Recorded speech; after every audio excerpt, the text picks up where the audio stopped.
Pois bem, senhoras, pois bem, senhores, é um prazerzaço estar ao lado de vocês mais uma vez para continuarmos a análise dos elementos do fato típico, mais especificamente dos elementos da conduta, que é o primeiro elemento do fato típico, e dentro daquele fracionamento entre ação e omissão que foram analisados no bloco anterior e dolo e culpa que serão analisados agora.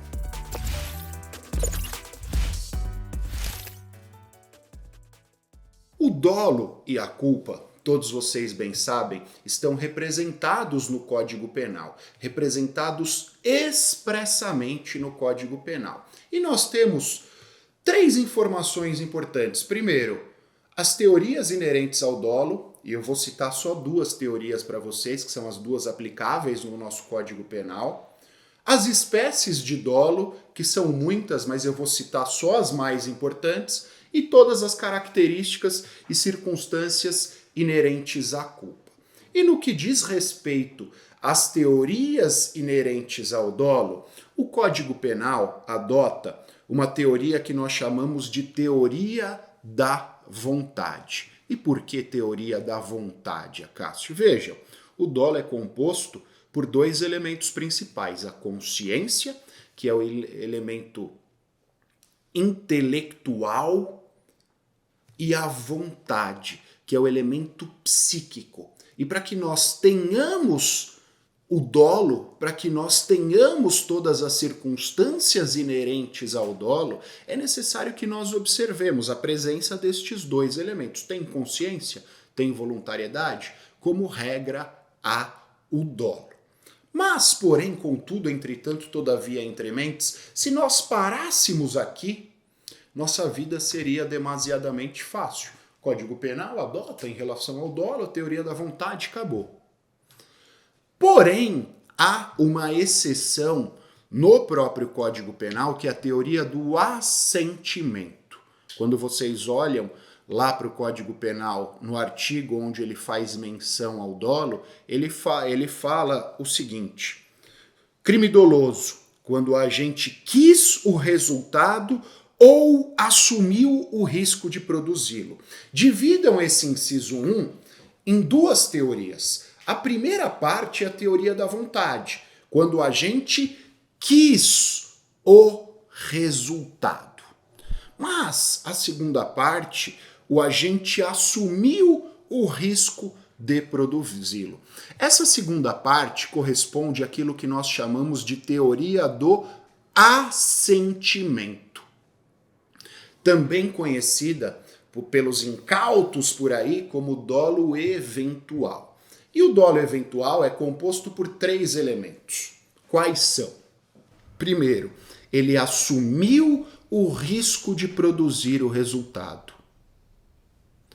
Em segundo lugar, nós temos como elemento do dolo eventual a previsibilidade quanto à produção do resultado. Em terceiro lugar, nós temos a indiferença quanto à produção do resultado. Assunção do risco, previsibilidade quanto à produção do resultado e a indiferença quanto à produção do resultado. E o elemento talvez mais importante, porque é o elemento que vai diferenciar o dolo eventual da culpa consciente, é este terceiro elemento. É a indiferença quanto à produção do resultado. Não à toa, quando nós falamos sobre o dolo eventual, nós falamos sobre o F, três pontinhos, hífen, SE. Porque quando você é indiferente, você aperta o botão do F, três pontinhos, hífen, SE. Ou seja, você prevê, você assume e ferre-se. Se chegar, o resultado chegou. Se não chegar, não chegou. Beleza? Teoria da vontade e teoria do assentimento de forma excepcional. No que diz respeito às espécies, a primeira espécie de dolo que nós temos é o dolo direto. E a maioria dos tipos penais consagrados pelo nosso ordenamento jurídico são representados pelo dolo direto. também chamado de dolo de primeiro grau, de dolo genérico, dolo tradicional, dolo determinado ou comum. São inúmeros os sinônimos do dolo direto. Matar alguém. Há, neste caso, consciência e voluntariedade dirigida a uma finalidade. Há uma segunda modalidade de dolo que já foi citada por mim anteriormente, que é o dolo eventual, composto por aqueles 3 elementos, sendo o principal deles a indiferença. A terceira modalidade de dolo que nós temos é o dolo específico, representado por um elemento subjetivo do injusto. No dolo específico, há consciência e voluntariedade dirigida a uma finalidade, mas o tipo penal em análise nos indica uma finalidade específica, uma intenção especial que guia o agente ao cometimento da conduta. Nós temos, por exemplo, no artigo 159 do Código Penal, a extorsão mediante sequestro. Sequestrar pessoa com o fim de obter uma vantagem econômica ilícita. Vejam que, se nós tivéssemos só o sequestro, seria dolo direto. Mas a partir do momento que há a inserção da finalidade econômica ilícita, há, portanto, um dolo específico. Também há, no artigo 319 do Código Penal, a prevaricação, deixar o agente público de exercer a sua obrigação legal a fim de satisfazer um interesse pessoal. Quando há inserção do a fim de satisfazer um interesse pessoal, há o dolo específico. Sempre que nós tivermos no tipo penal com o fim de, com vistas a, com a finalidade de, com o objetivo de, muito provavelmente há um indicativo quanto à adoção do dolo específico por parte do legislador. Uma terceira modalidade de dolo que nós temos é o dolo de segundo grau. O dolo de segundo grau, e vocês já perceberam nos nossos bate-papos anteriores, e eu sei que vocês conhecem isso, o dolo de segundo grau é muito associado principalmente aos atos terroristas. Por quê? No dolo de segundo grau, você tem um objetivo primeiro, que é o dolo de primeiro grau, mas você coloca no pacote, você lesa bens jurídicos distintos do seu objetivo principal, porque você sabe que sem lesar esses objetivos secundários, você não alcançará o objetivo primeiro. A título de exemplo, eu quero matar o presidente da República. A forma mais fácil de matar o presidente da República qual é? Colocando uma bomba no seu carro. Então você coloca uma bomba no carro sabendo que o motorista, os seguranças e eventuais assessores que estejam no carro também virão a óbito. É isso que nós chamamos de dolo de segundo grau. Ou seja, o primeiro grau é o objetivo principal, o presidente. Em segundo grau, há todo aquele pacote que será abarcado por isso. Ademais, meus amigos, nós também temos os crimes culposos. Nós temos também a culpa.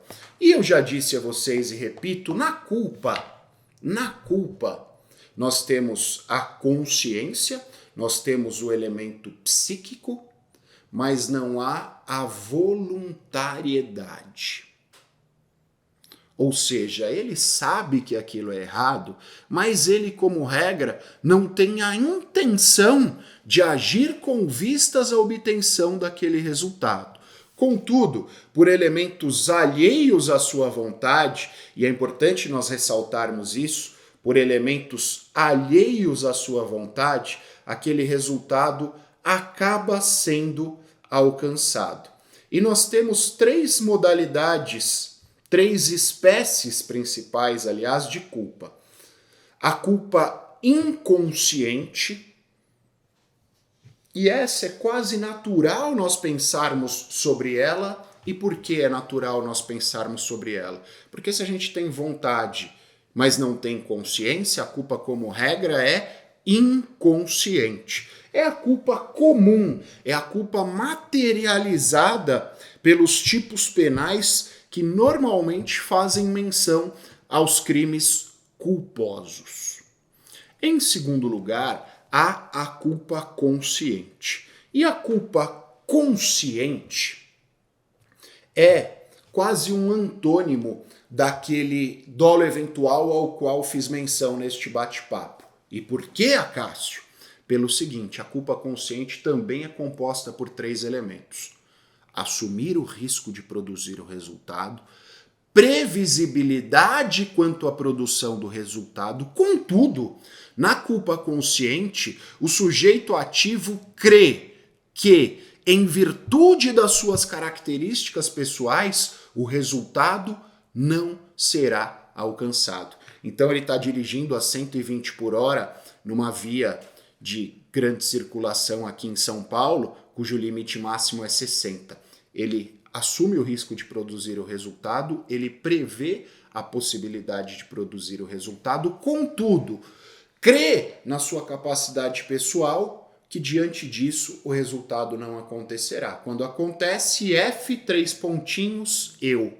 Vejam que no dolo eventual há o aperta o botão do F, 3 pontinhos, hífen SE. Na culpa consciente, não. Ele não acha que vai acontecer. Quando acontece, F, 3 pontinhos, eu. Além da culpa inconsciente e da culpa consciente, há o que nós chamamos de culpa imprópria. E a culpa imprópria está vinculada